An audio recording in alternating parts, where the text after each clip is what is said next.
as a mechanic has been around since Demon Souls, the first Souls game, and evolved through Dark Souls 1 and now Dark Souls 2. Usually people have a hard time to get parries because they're usually associated with risk. And humans naturally don't go for risks that they don't really understand. So in this video I wanna give hints and tips on how to transform that risk to a huge reward. So without further ado, let's start.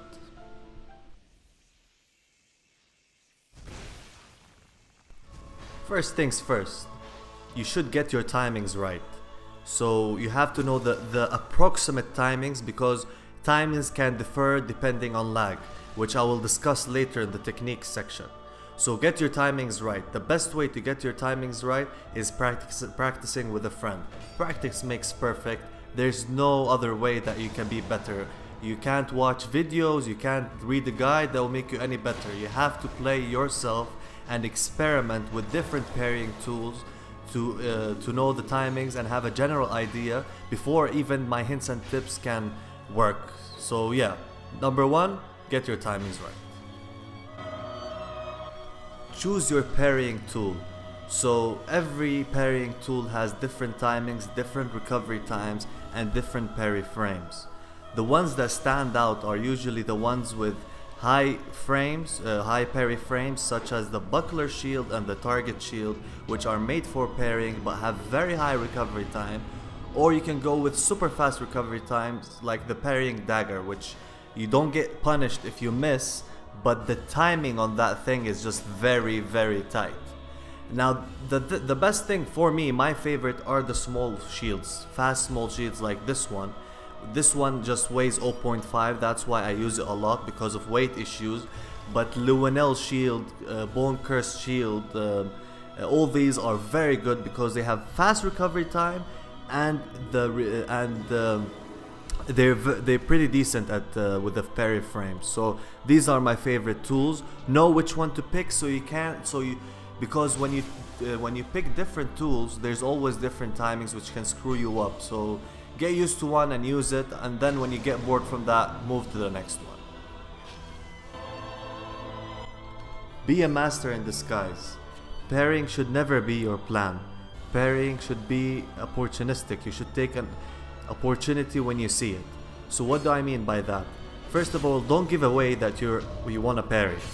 This is essential. So if you're spamming parry as soon as you see your opponent, they're gonna be more cautious, and then you won't get your precious parry. And here I'm thinking in a context that you can play against experienced players, because beginners is a different topic. This video is aimed playing against experienced players. So you should never give away that you're parrying, and you shouldn't go in the game and thinking that I have to get a parry in this match. You should just play, and when there's a very high chance that you can parry, you go for the parry. Other than that, never parry. Another thing is, usually experienced players will roll a couple of times and see what you're gonna do, see if you're gonna parry. They usually roll and don't roll attack, since roll attacking is the easiest attack to parry in the game, because it's crystal clear that they're gonna roll and then attack. So what you do is relax the situation. Don't parry. Let them think that you won't go for the parry. So they will roll, attack, let them. And the second time, the third time, let them feel free. Don't parry. And then when they do it again at the wrong time, turn the tables back on them, because this really increases your chance of parrying, trust me, from my experience. And that's why I refrain from using the target shield or the buckler shield, since these shields are screaming out loud, I wanna parry. And this, you don't want this at all. You want to show that you're just having a shield for blocking. That's what you want to act. So yeah, be a master in disguise. Never give away that you're gonna parry, and turn the tables at the right time. Weapon range. People usually don't discuss this topic, but it's very important.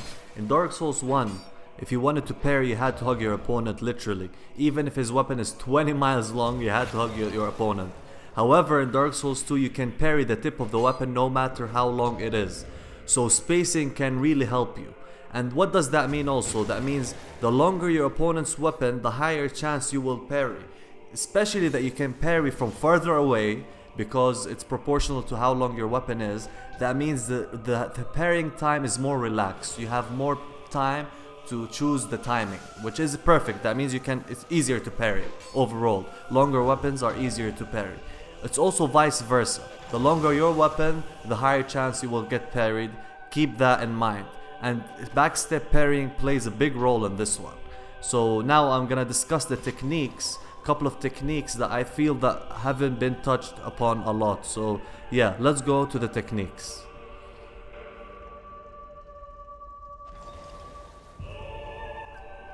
Backstep parries.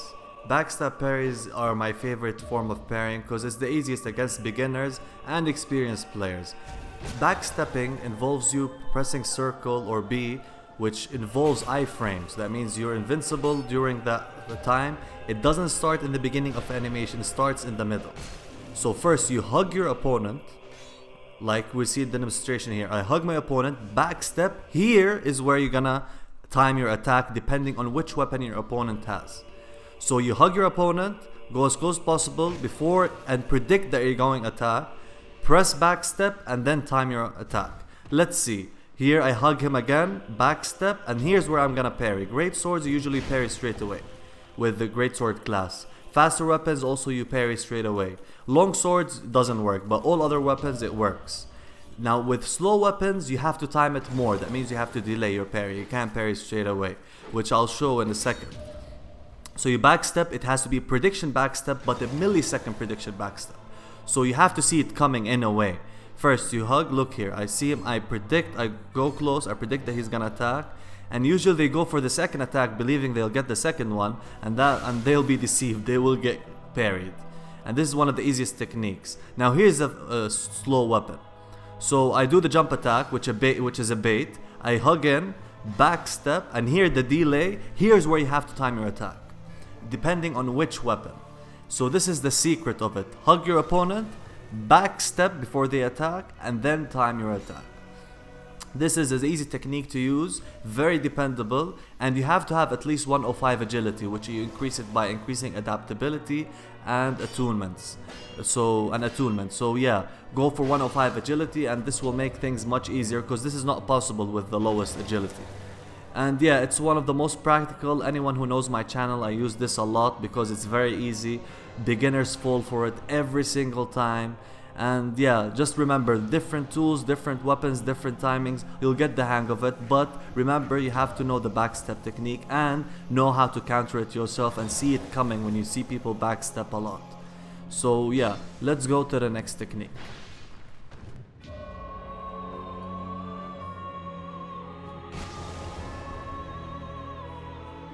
Combo parrying. This technique, I picked up on it with time, with experience, and there is always a pattern with people with experience or beginners that I've seen with my long time of playing this game. So usually when you hit people with a 2-hit combo or a combo and then you back out and act like your stamina has finished, they usually, because they usually mash the roll button while they're getting attacked, they usually do the rolling attack after that. Very high probability, experienced or not, because they mash the roll button, and when you back out they think that your stamina is finished, you go for the roll. This is very consistent. Yeah, there is a lot of experienced players that might not do it, but it's just a reflex that many people do.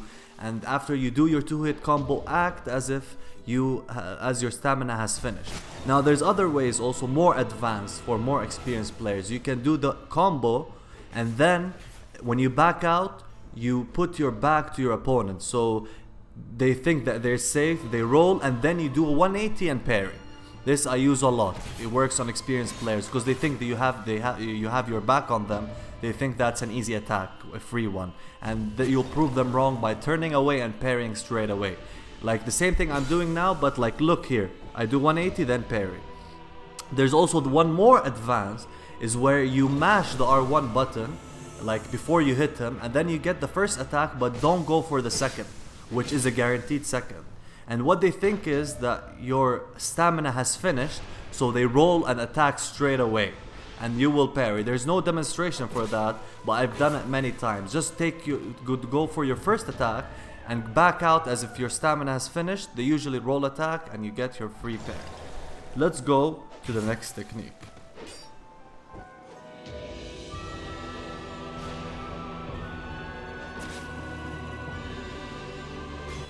Low HP parrying.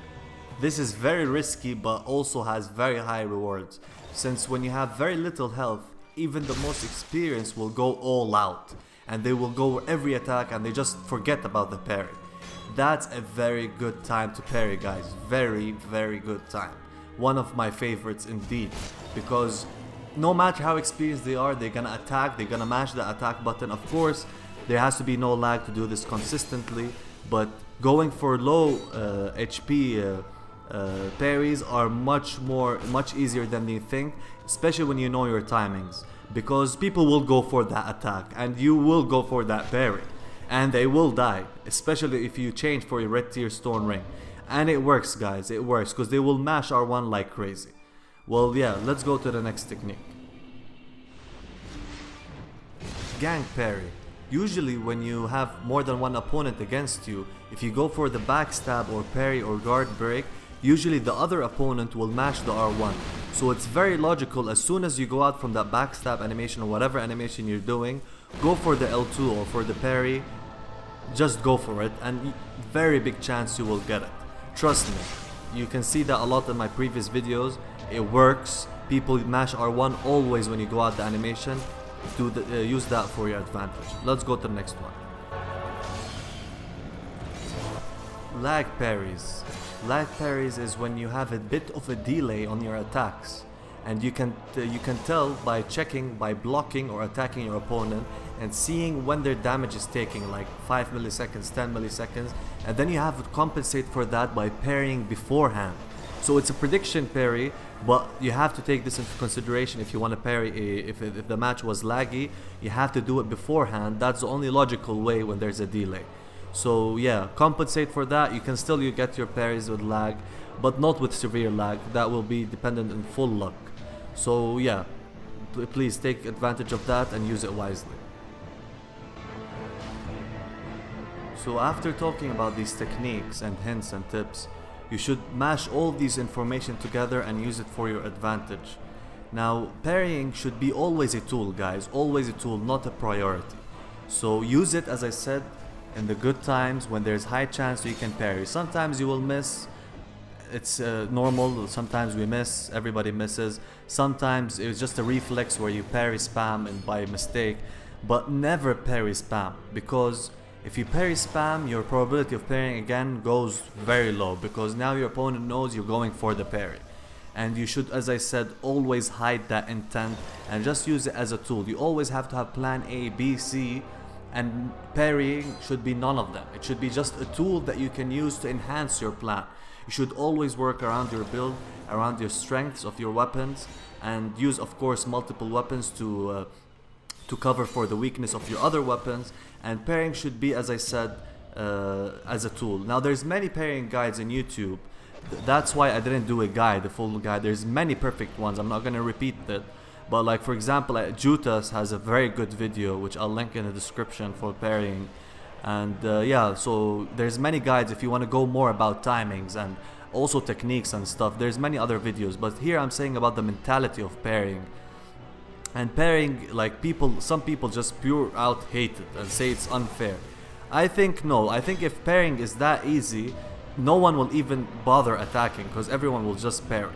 But you will always find these guys who just spam parries. And there's many ways to counter these guys who just press L2, L2 with the buckler every freaking time. Now you can use unparryable weapons. There is unparryable weapons in the game, such as the curved greatswords, which are unparryable when two-handed. And also you can use halberds, which are unparryable two-handed. Whips cannot be parried at all. So use these, use a bow, there's so many things, because don't want to get parried, guys. Parrying, it takes a lot of health. Now also, there's another thing that's not very known, is that in new game, the first playthrough, parrying damage is 100% normal, you know, the normal 100%. Now when you go NG+, it becomes 150%. So so you have to watch out in NG plus and NG plus 2. NG plus 2 it becomes 200%, so it does parrying and backstabs do double damage. So always take that in consideration. That means in the NG plus 2, if you switch to a strength weapon, almost 100% your opponent is gonna die. So always take these points into consideration. And yeah, please guys, I hope thanks for watching. I hope you enjoyed this video and learned something new. And if you did, please consider liking and subscribing, and for more videos like this one. And I'm gonna cover Bloodborne all the way if you want to stay on top of your game on Bloodborne. So stay tuned on my channel, and thanks for watching. I'll see you on my next video. Bye bye.